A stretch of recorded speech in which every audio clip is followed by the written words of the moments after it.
The universe doesn't speak English, it speaks frequency. And this is the most honest language in the world. Think about it. If you say something in a language, you may doubt it inside of you, or you could even lie to yourself. Frequency doesn't lie. If your thoughts, mind, and desires are not aligned, you may not reach that frequency. So God is an energy that He's used to create something. So you know souls, right? Souls have the God energy in them. Okay. So let's say you took away the God energy from anything. It would just become nothing. Field. It's a field. That's fascinating. You can't ask it stuff. You can't pray to it. You can? Yeah, you can. You can. So if someone doesn't believe in God, then I guess you don't believe in yourself, because basically every single living thing, and not even living thing, every single atom, every single piece of energy is made from the God source. Wow. What is God? Okay, so a lot of people think God is, quite in the biblical sense, a guy sitting up on a cloud who controls the universe, frankly, and has created all life. But my definition of God is not like that. I don't believe God is person or entity. God is just another form of energy. Well, actually is energy. Himself, well, not even himself, itself.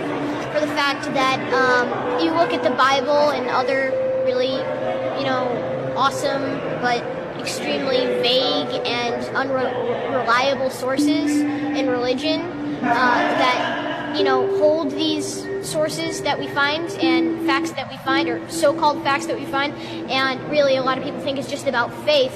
But if you relate the Bible to quantum physics and apply most of the laws actually in less of a figurative sense, but more of a literal sense, and replace it with things like the universe, you'll eventually find out that it explains in-depth quantum physics and astrophysics, experiments and theories. Well, maybe not theories, because maybe now they're proven.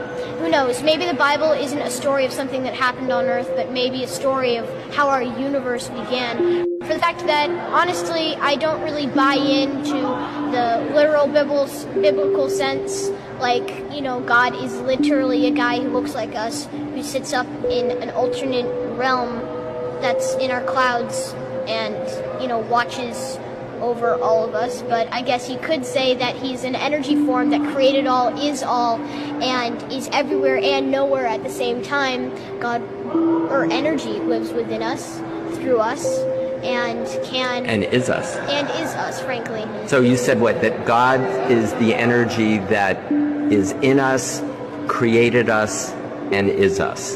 Is that your definition?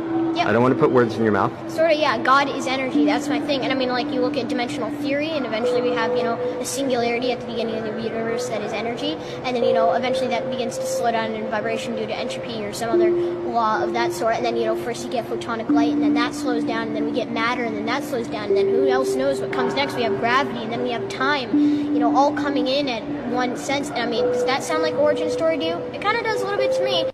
If you want to do something, you just need to believe it, and you can't just say, I believe I can do this, I believe I can do that, because it doesn't work. You really need to think it in your heart. And I mean by in your heart, right in your heart, in the middle of your heart.